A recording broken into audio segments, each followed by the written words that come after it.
And I love my gospel industry. I love my churches.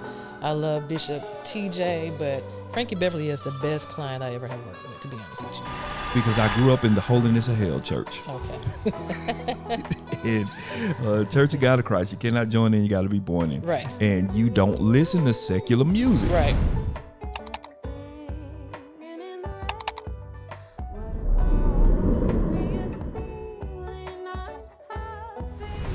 Cool kids, welcome back to the show, Lunch with the Cool Kids, where I'm not the cool kid. You are. Y'all know me. My name is Gerald Davis, just in case you don't know. But if you do, welcome back to the lunch table. This show is sponsored by the good people at Buckhead Networking Group, who is the finest networking group on this great state of Atlanta. If you're an entrepreneur, if you're a business owner, if you are, I said Lonely Betty last week. We're not going to be Lonely Betty this week. If you are frustrated Fred and you haven't been out the house since since the Falcons blew the Super Bowl and you're like, man, I need some new friends, Buckhead Networking Group. Check the link in the bottom in the description. Go to the Discord and you will find the new best friends for the rest of your life. If you need a job, my Lord, who doesn't need a job these days? Go check the description. Buckhead Networking Group. Boom. Bills are paid. Ladies and gentlemen, I have one of the most prolific people in the great state of Atlanta and beyond. And after she tells y'all what she's been doing for the last couple of months, she's going to be your personal hero. I promise you. Y'all. She is the owner of, a wonderful, wonderful platform set apart and chosen. She is the host of the podcast of the same name. She is your favorite musician's favorite person. That's who she is. Ladies and gentlemen, she does so much and she's going to tell y'all about it. But welcome to the lunch table, Miss Valika B. V. What's up? What up? Man, just been chilling, working, grinding. Okay, so you have not been chilling. Let's start there. True. True. That's true. You have not been chilling. You have been on the road with some of Black America's favorite people. Yes. Let's start there. But before we do, let's talk about, what do you do? I am a social media marketing strategist. What does that mean? I know what it means. No. I know what it means. But for the people who don't know what it means, they're the ones who probably need it the most. So what does a social media marketing strategist do? I am the person who goes in and study your social media platforms to try to see what works for your community, build a community, gain numbers for we can have new followers or activate the old followers that you have in ways to build up your community so you can make money or create followings for whatever products, services, or music or whatever you have going on. You, Valika, you were one of the people who were ahead of almost everything. So you were social media marketing before like it was a cool thing to do. How did you get ahead of that trend? I went to school for computer programming. I was thinking I was going to build websites. But after I started playing, I came over to my church in Atlanta, Tabernacle of Praise. I started playing. Shout out to TOP. Shout out to TOP. I just started playing around with the social media, watching what was working, what wasn't working. And from that, I just started studying different pages, different churches. And then I created Set Apart and Chosen. Created Set Apart and Chosen in 2018. I think our first month we hit 100,000 followers. Into the 10th month, we ended up with 1 million followers. So at that point, I'm like, you kind of know what you're doing a little bit. So from that point, we went on to just started a platform. Then the pandemic hit, gospel artists, which Set Apart and Chosen is a gospel platform. So gospel artists and really artists didn't have anywhere to go, any way to make money. So one of my good artist friends, Jarrell Smalls, who's a quartet singer, he reached out to me and said, hey, my birthday is coming up next weekend. Can I have a birthday party on your page? I was like, sure. How much are you going to charge me? I was like, I have no clue what that looked like, so let's just go ahead and do it. Jarrell came on the page. His stuff blew up. It blew up with hundreds and thousands of views from that particular night. Then from that point on, gospel artists started reaching out to me, and we were having gospel concerts on the page probably 3 and 4 times a week. So I wasn't even going to go down that road, but you are, that's how, even before we kind of knew each other, like I knew of you through the whole gospel music scene. Right. And through people doing things and reposts and all of that good stuff. Right. Do you want to talk about it? Talk about what? What is the gospel industry like business-wise? Business-wise, to me, honestly, when it comes to the gospel music business, to me, I personally feel that they do not put enough emphasis on the marketing of their projects. If you're with a label and if you're a big name, that's totally different. But for some of the independent artists that's coming up, they don't think about, to me, marketing. They don't think about social media. To me, the only ones that really do it right that was independent was Javante Patton. That's my guy. Javante Patton can call me at 1:00 in the morning and say, hey, V, I need help with this. I'm going to give him that help because he knows what to do when it comes to marketing. He's been doing it way before he met me. You know what I'm saying? Yeah. So I think, to me personally, when it comes to independent artists, they do not invest enough money into marketing. They have the most amazing project, but here's the thing. If you have a great project but nobody's hear it, to me, you be leaving money on the table. You ain't leaving money on the table. You ain't even coming to the table. You're not coming to the table. And I think that that's where a lot of the frustrating part of gospel music happens on the independent part.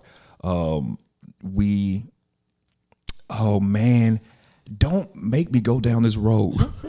I'm not going to go down this road. Okay, we're going to take a 2-minute detour down this road because we got some bigger stuff to talk about.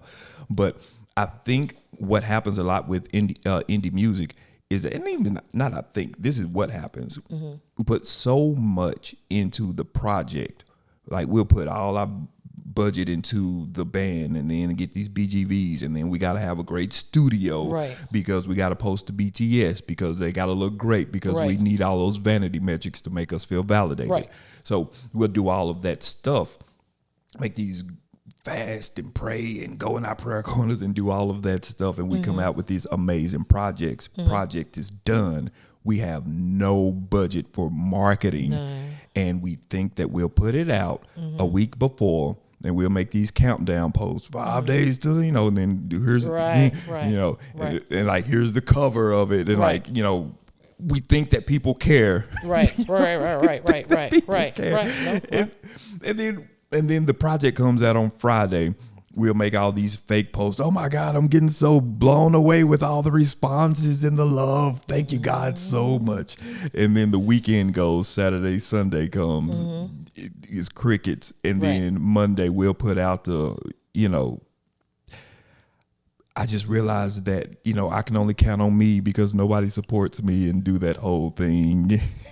And then if everybody came together and supported, what would we be as black people? Happens every indie release. That's the cycle of it. But it's not that nobody's supporting, it's that you put no budget into marketing. And that's literally, besides the music, the most important thing.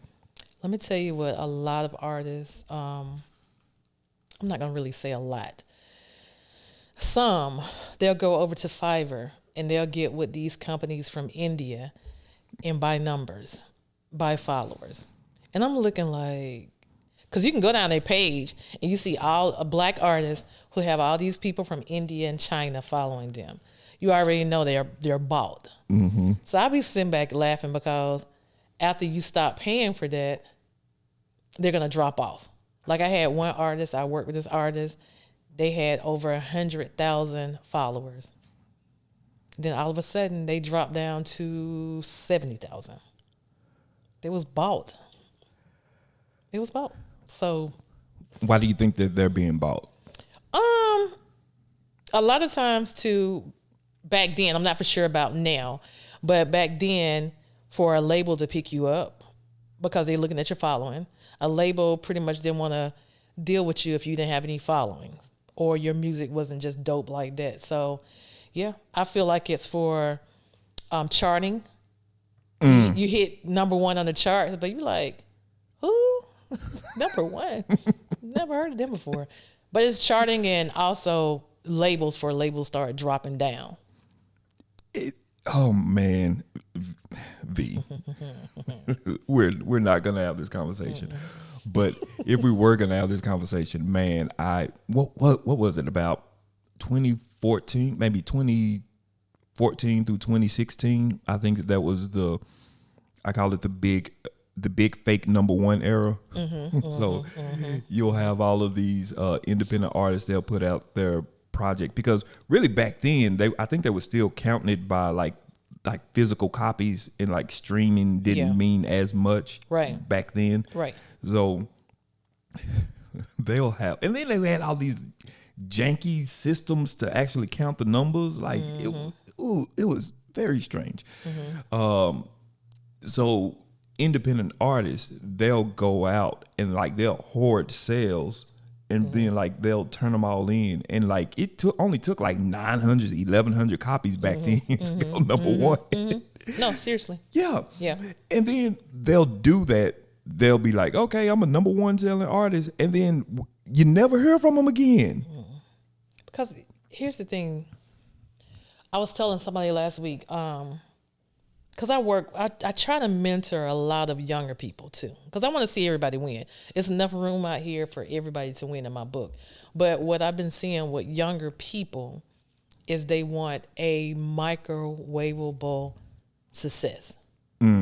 See, we old school, we'll sit there and let our stuff bake. Like we want that chicken to bake. We don't want to just put it in the microwave and just pop like that. Yeah. Because to me, you can appreciate it more when it happens like that. So what happens is people do not be consistent. And that's why I tell folks all the time, continue to post. A lot of people may not be liking your post, but they're watching. Not too long ago, a couple of years ago, I went to my husband's church, and honestly, none of them really liked my post. But when I went in there, I saw that you're traveling with Donald Lawrence. You're going to London with Donald, and you're doing this, you're doing that, you're doing this. And I'm like, oh, okay. Okay. But it's okay. But I tell them all the time, people may not like your post, but they're watching. Yeah. They're watching. They're going to pick you up. So you can't just sit here and say, I only got 50 views. All my posts only have 50 views, but it only take one set of eyes to bring you in. Yeah.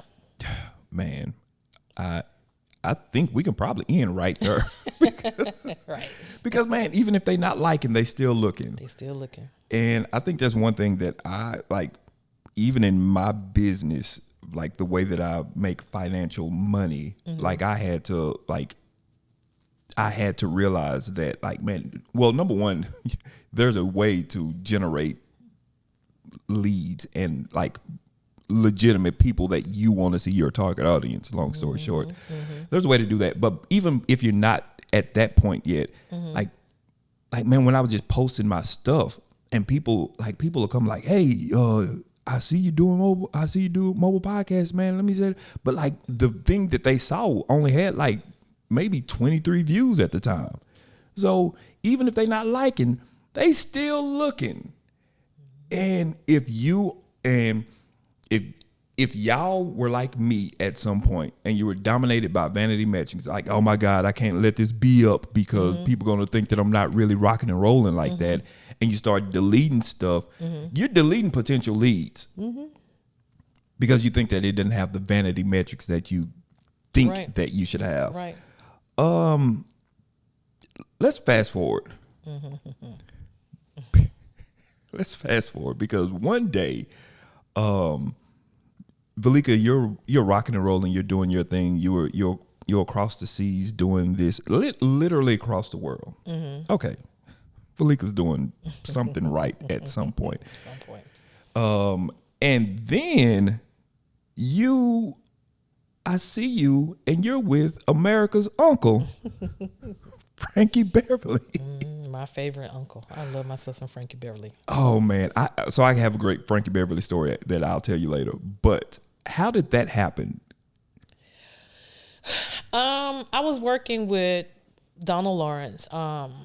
So his attorney, Heather Beverly, which I love. She's my girl. She's been watching me as well. My friend Marsha introduced me to Heather as me and Donald and Marsha connected. So Heather been watching me. She been watching my numbers. So she reached out to me and said, "Hey, I have a potential client. I want to have a meeting with you. Whatever." I'm like, "Oh, okay, cool." So I get on the call with Frankie's manager, and they were asking me different questions. And this is the crazy part, because God do things. This is only God, because I knew of Frankie Beverly, but I didn't know Frankie Beverly like that. Like, no lie. Shut up. No lie. I remember hearing his songs at the family reunions, but I just did not know Frankie Beverly like that. And I'm not even lying to you. Why didn't you know Frankie Beverly like that? I don't know. I really just didn't know his music like that. But I remember before I let go, because every time you sit around eating chicken at the family reunion, everybody jumps up when that song come on. So I remember the song and I remember the name, but far as a whole lot of his songs, I did not know. Man, okay. Let me tell you my story, my Frankie Beverly story. Okay. I didn't know Frankie Beverly at all. Like at all. Before I let go, yes. But I knew that as a song. I didn't know that was Frankie Beverly and Maze. Right. Because I've been a musician for so long, I knew it. I knew they existed and I knew they were important, but I didn't know the stuff like that. Reason being, Valika, because I grew up in the Holiness of Hell church. Okay. And Church of God of Christ, you cannot join in, you got to be born in. Right. And you don't listen to secular music. Right. So I'm born in the 80s, early 80s. So that would mean that my mom would be responsible for exposing me to stuff before I was born. Right. Because that's how music works. You don't listen to stuff that you weren't alive in. There's no way. Right. Okay. Right. So, but we didn't listen to secular music. All I knew was KHVN, shout out Fort Worth, Dallas. And I just didn't know secular stuff. Right. So by the time I started sinning, Right. it was the early 90s, and it was rap, R&B, that whole thing. So I didn't know Frankie Beverly music. I didn't know like Shaka Khan music like that. I didn't know, I just didn't know. So my in-laws, in-loves, they were, fast forward last year, they're going out somewhere. They already bought the farewell reunion tickets at State Farm. Okay, I was there. Okay. Yes. Worked it, yeah. Yes.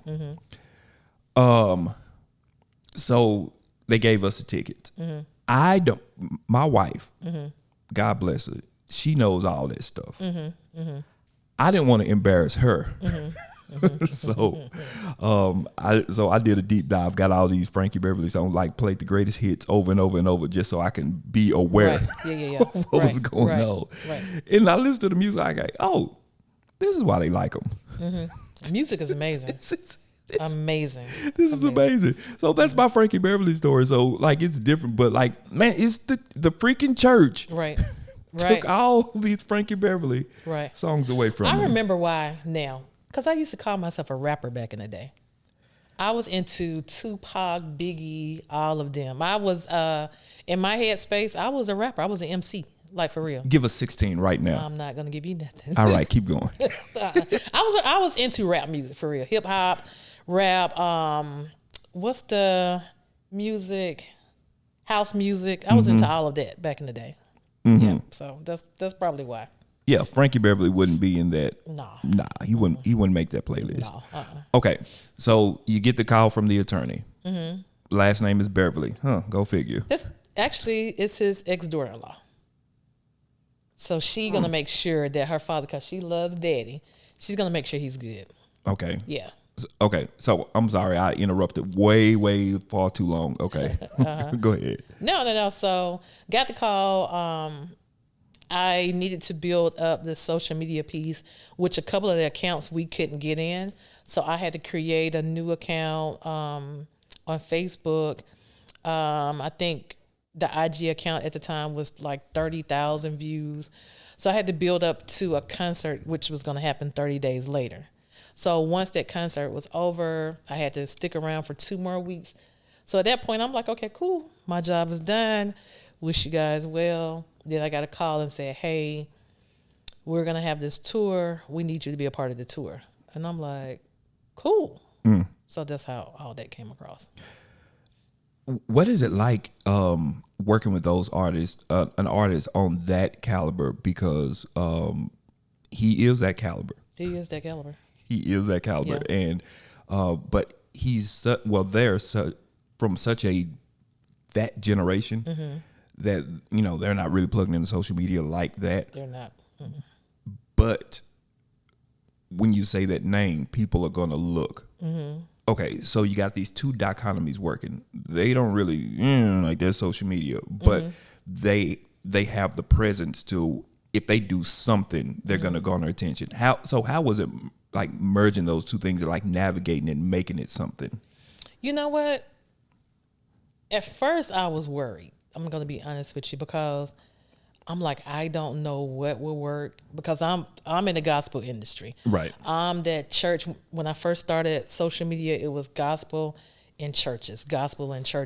So I was honestly nervous, because I'm like, how am I going to make this work? But by him having a fan base like he do, it was easy. It was honestly easy. Frankie is the easiest client I ever had to deal with. Like, for real. Easy. What I love about his management team, they don't question what I got going on. They just put me in and let me run with it. They trust my strategies. They don't question my strategies, because numbers don't lie, and they see that the numbers don't lie. So, honest to God, Frankie is the easiest. And I love my gospel industry. I love my churches. I love Bishop TJ, but Frankie Beverly is the best client I ever have worked with, to be honest with you. Man, it's so funny. I have worked with some big people. I worked with some smaller people. And I think what you're saying is kind of what a lot of people say, is that the bigger they are, the easier they are to work with. I wonder, though. Do you? I wonder, because Frankie is the biggest. But I wonder if I'm in another room with somebody else, would it be this easy? I think, let me see. I think Frankie is so easy to work with because Frankie is so humble. Frankie will sit there. I'll show him. Me and him was on the sofa chilling last weekend. And I was like, look, Unc, look at the reviews. Look at what people are saying. Look at the messaging. Look at the numbers. You got over 1 million views on this. And his thing was, why? Why do they love me so much? I don't understand why. He's so nice like that. And I think that plays into it. Yeah. Is that like when you're at that level, like you don't have anything to prove. Right. Like you know what I mean? It's like I'm not trying to make it seem like I am this thing. Right. Because I'm just this thing. Right. But like people who are coming up, like everything. Have you seen the meme with the somebody pays you $500 and they're like, oh my God, this thing is going to change our life. This is going to change the trajectory of everything that we do. I saw that one. Yeah. Okay. This is going to change the trajectory that we do. I hope you know that this is an investment and we're both going to take off. So it means so much. That's the $500 client. Wow. $50,000 client is deposit sent. Thanks. Right. right. You know what I mean? And I think that kind of has something to do with it, is that like the people that are on that level, I'm not trying to prove anything to you. Right. I just am. Right. And Right. you're here because you can do a job and you can Right. do it very, very efficiently and well. That's why you're here. Right. Do your job. Right. I'm going to go out there and I'm going to sing and it's going to be all good. Right. You do your thing. I'm going to do Right. mine. Right. And I think that if we can get to a level of trust like that, I ain't gonna beat up on the gospel industry, but you know, if we can get to a level of trust like that, I think we'll be doing a little bit better. I think also too, because even before I grabbed the opportunity with Frankie, I honestly had to pray, because my thing was, by me being in the gospel industry, by me being that church situation, I wanted to make sure, like, God, I'm walking through some circular doors. Are these the doors you really want me to walk in? Yeah.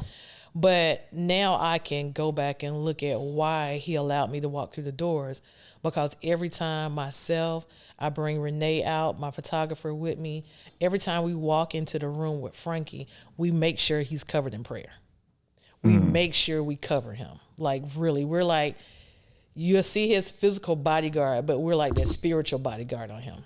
So yeah, we make sure he's covered.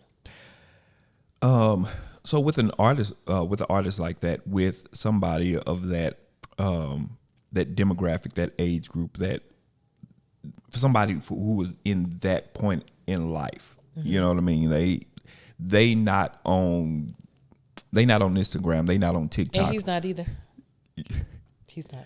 Yeah, that's what I'm saying. That's what I'm saying. Like that person, like how do you merge staying them, keeping them authentic, but then keeping up with the trends of social media that you kind of got to feed the algorithm a little bit? You know what? I don't even, with Frankie, I really don't do the trends. Let me tell you why. Because what I do is study what his audience like. I study what videos work or what works. You know what I'm saying? I can get ready to post a video and say, yep, that's going to get at least 100,000 within so many hours. Because I know what works. To me, that's what it all takes, is to be able to study your client. I think like with the gospel industry, they don't budget in marketing. So you think, hey, somebody might call me. They may call me and say, hey, I got a project that's going to drop. Can you jump on? I'm like, okay, when is it going to drop? Next week. And I'm being honest with you, I tell them no. Because then I feel like a failure, because the number's not going to get where I want them to be. And I don't want them to say, oh, well, Valika B helped me. And then they look at the number like, she ain't do nothing. You get what I'm saying? So, yeah, I think it's the mindset far as the industry, and not just the gospel industry. During this time period with Frankie, I worked with a rap group. Let me tell you what's so funny. I love them. Shout out to Jones and B. I worked for them for about 2 months. But the thing is, the marketing budget is not there. And the only reason I picked up Jones and B, because they had a dope song. I love the song, but I told them that I could not work with them because that song had so much cussing in it. I said, unfortunately, I'm not going to be able to do it. And they were like, well, we'll pay you what you want. I said, integrity-wise, I can't do it, because I still stand for something. You get what I'm saying? Right. So then the team reached out to me 2 weeks later and said, hey, we cleaned up the song. I'm like, oh, wow. So I was able to push out the clean version of that song for about 2 months. But, yeah. Let me ask you something. And I'm going to get very, very intrusive. So no pressure.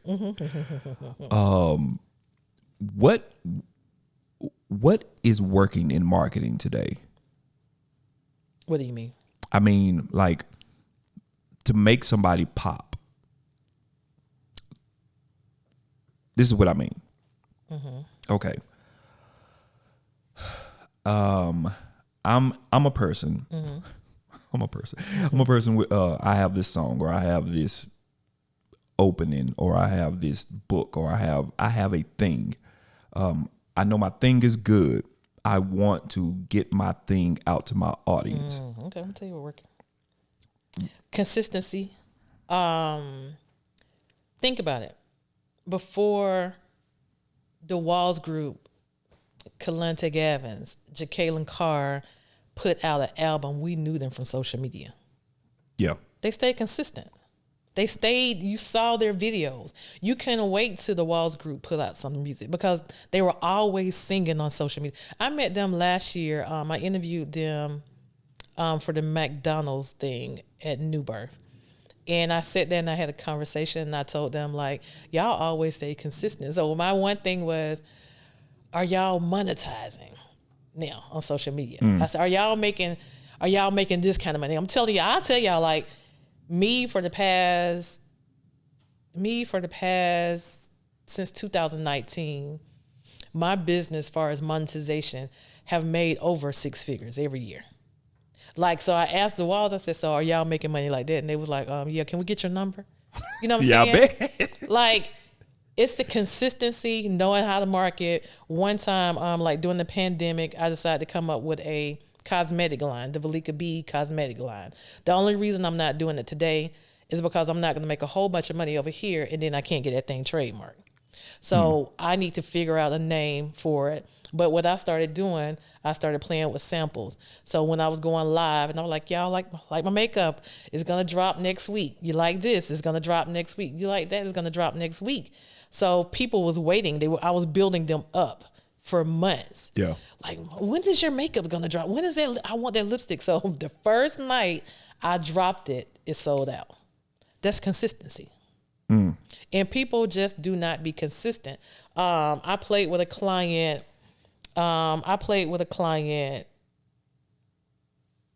T-shirts and stuff like that. And I was so consistent with that brand. The first 2 weeks, it made over $35,000. Yeah. Holy moly. The first 2 weeks. Consistency. Yeah. I played with it.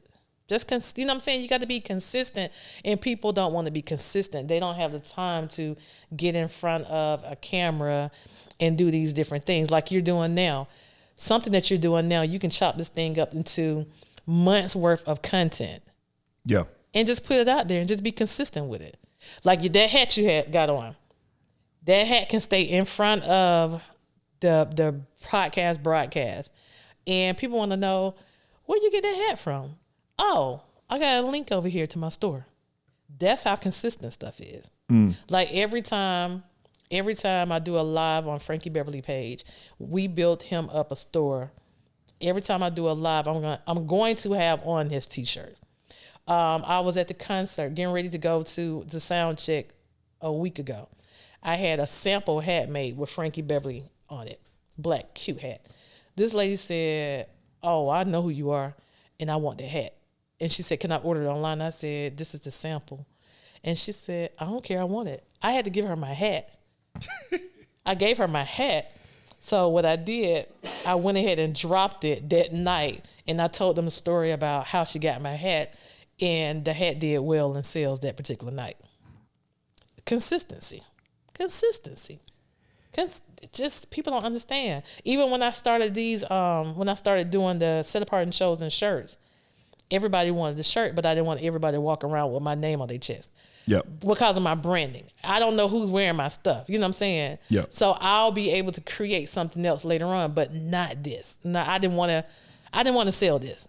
You know what I'm saying? My team can have the set apart and chosen when we go to different venues or event, or if I say, hey, I need for you to go do the Stellars for me, I'm going to send you some shirts. They're going to know this is my team and not just everybody else.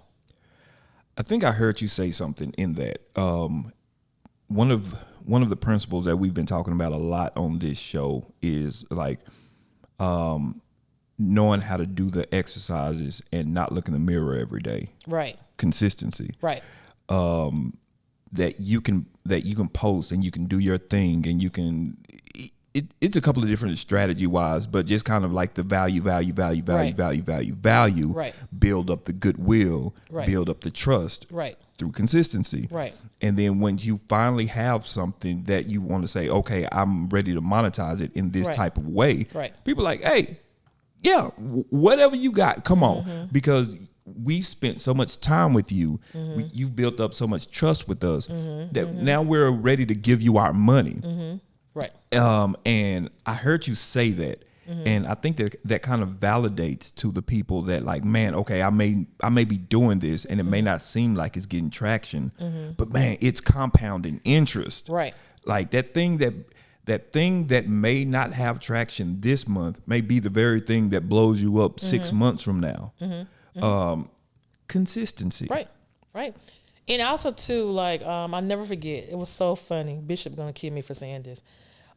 He preached one time and he preached push, pray until something happened. And I said, Bishop, at the time he was pastor, I said, we need to do a t-shirt on that. Well, one thing about our bishop, he really don't feel like he almost have to beg for money. So the t-shirt thing, he was like, no, I don't know, Valika. I don't know. And I said, come on now. I said, I think it would be a great idea. He was like, I don't know. And I was like, oh, okay. So what I did was put the name, I put push, Push, pray until something happened, on Set Apart and Chosen. I just put the thing on there. It was so funny. I woke up to 17,000 shares. I said, well, I'm going to make me a t-shirt out of this. I made a t-shirt. And I made very, very, very, very good money. So I never forget, we had a meeting and I was telling Bishop, I said, look at all the shares. And he was like, well, that's good. And I said, look, I even created a t-shirt. He was like, you did? And I said, yeah. And I said, and I just paid you the 10% tithes. Just gave you 10% tithes. And I said, did very well. He was like, well, why we didn't do it for us? I said, because you said no. You said pray to something. That thing blew up though. Praying to something happened, that thing blew up.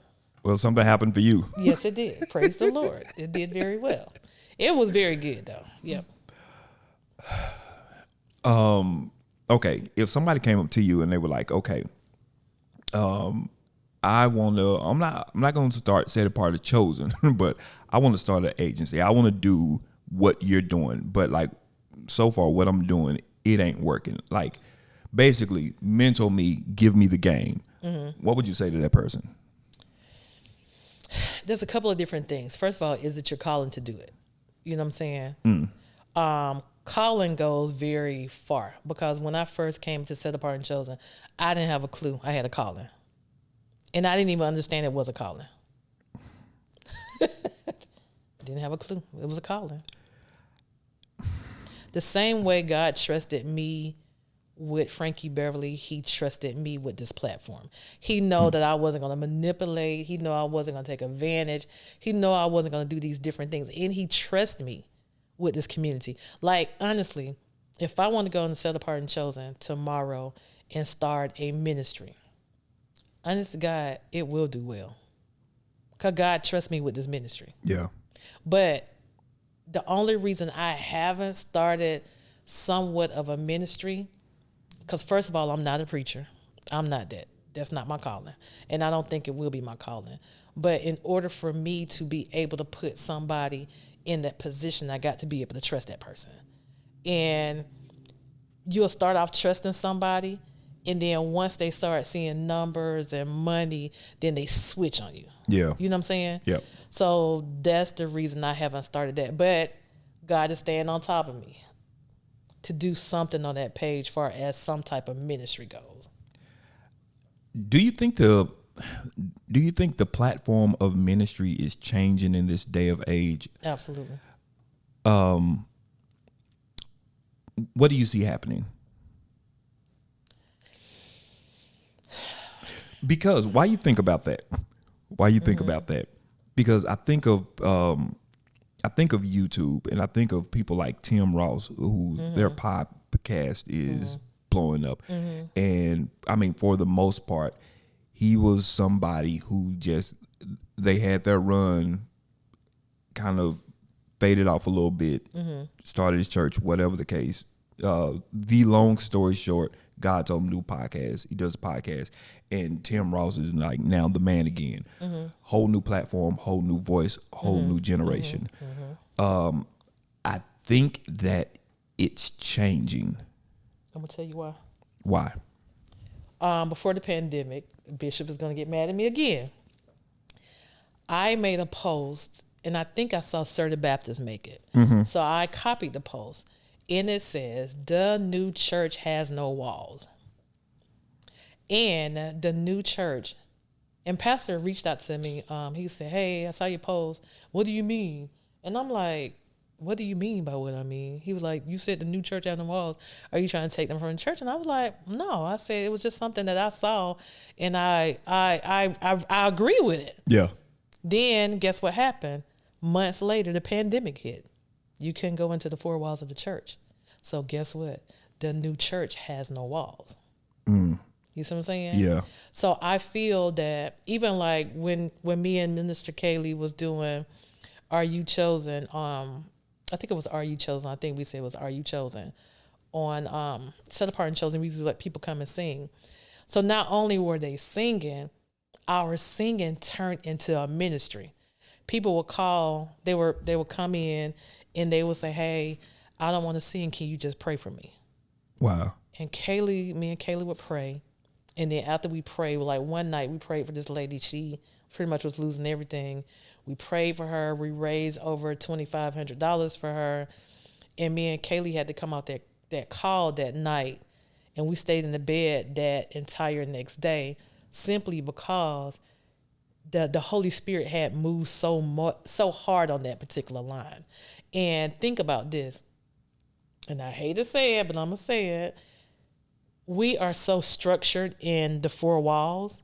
We have prayer, praise and worship. Like everything is timed out. Yep. So when you have those sometimes you can't really have those breakout moments because you're falling out of protocol.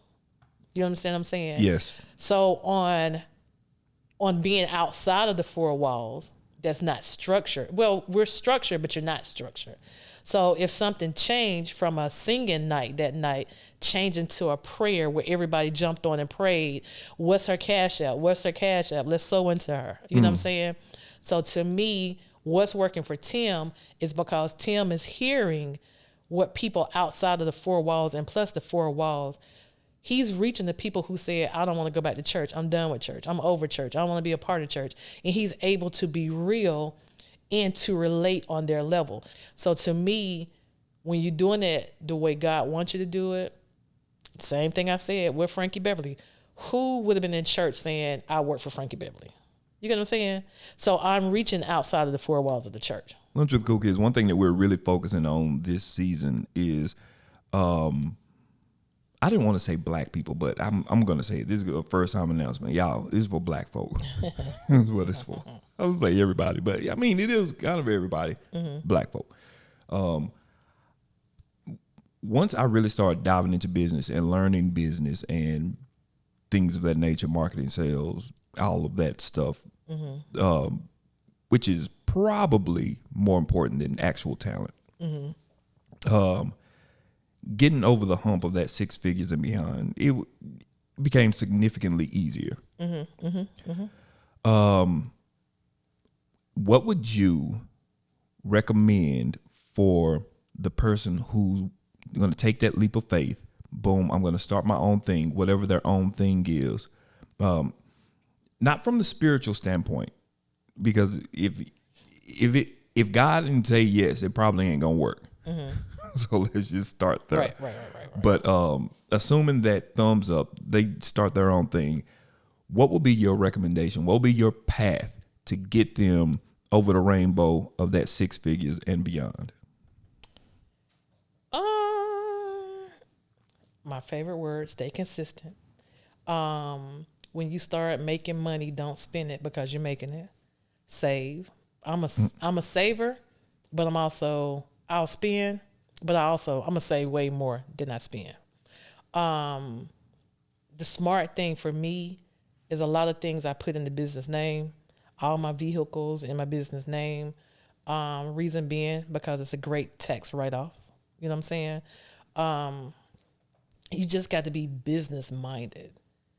Just got to be very business minded. Like I have business credit, I have personal credit. I have both. You know what I'm saying? So my thing is stay consistent, save, invest your money into your business.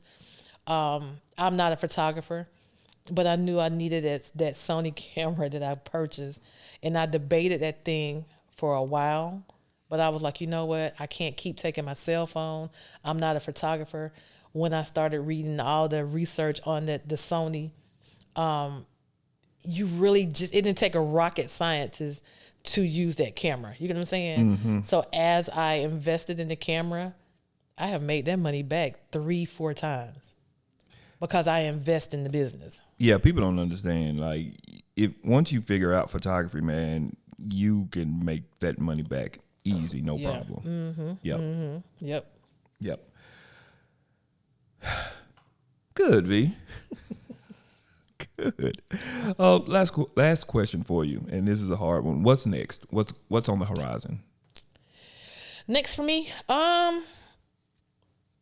making money in my sleep, which I kind of do already. Okay. You just casually said that. Oh yeah, I just make some money in my sleep. Money in your sleep, like make money in your sleep. I just want to do more digital products, more product sales, and things like that. I want to be more of a consult businesses. My heart is so much for the gospel industry. I want to help the gospel industry so bad, but in order for me to help the gospel industry, they really have to help themselves. What do you mean by that? I can't be more passionate about your product or your song or your career than you are. I can't care more about your stuff than you do. When I find myself caring more about your stuff, then I need to back away. Yep. And that's the crazy part for me is I just can't care more about your stuff because what I'm going to be up late at night studying your pages, studying what you have going on, trying to see what works. But when I figured out, for instance, what worked for Frankie Beverly and his pages and his community online, because he had a community outside of online. But when I popped that thing online, bro, I have a strategy out of this world. And what I want to do is take the strategy that I have used for Frankie Beverly, for social media, for marketing, for product sales, for digital sales. I want to be able to put that into the gospel community, the church community. But again, I can't be more passionate about your stuff than you are.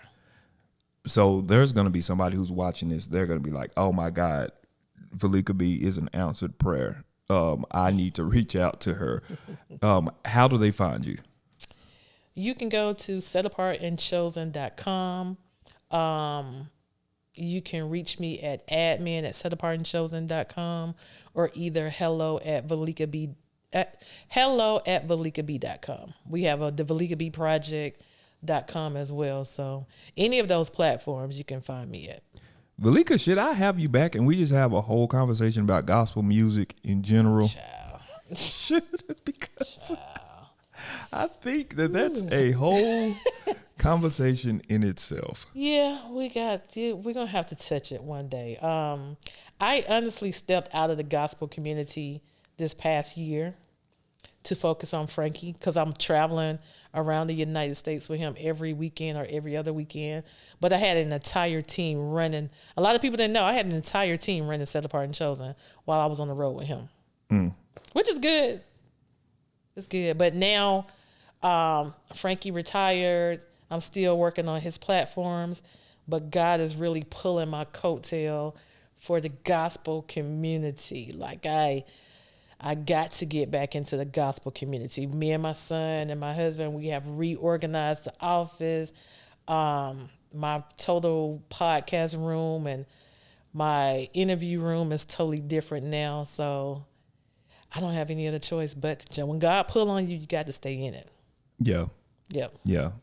I'm just gonna say it right here. We're gonna have you back, and we're just gonna have that conversation. No, you don't even gotta commit to it right now. It's just gonna happen. Listen, ladies and gentlemen, thank you so much. I think it's been a good one. You know what to do. Do all the things, man. If Veleka has said something that's so tugged on your heart, and you're like, man, that's the person I was been looking for. I I think the algorithm and the Holy Spirit has decided that you need to see this thing. So, hey, look in the descriptions, go follow her. And you know what? Just follow her. Just follow her. And then this is going to be my last petition. And then I'm going to let y'all go. If you are looking at a post more than 5 seconds, just go ahead and hit the like button, man. It means a lot. Mm-hmm. It means a lot. But anyway, man, it's been a good one. Valika, thank you so much. You are welcome. And until next time, y'all go change the world. Don't let the world change you. We'll see you in the next.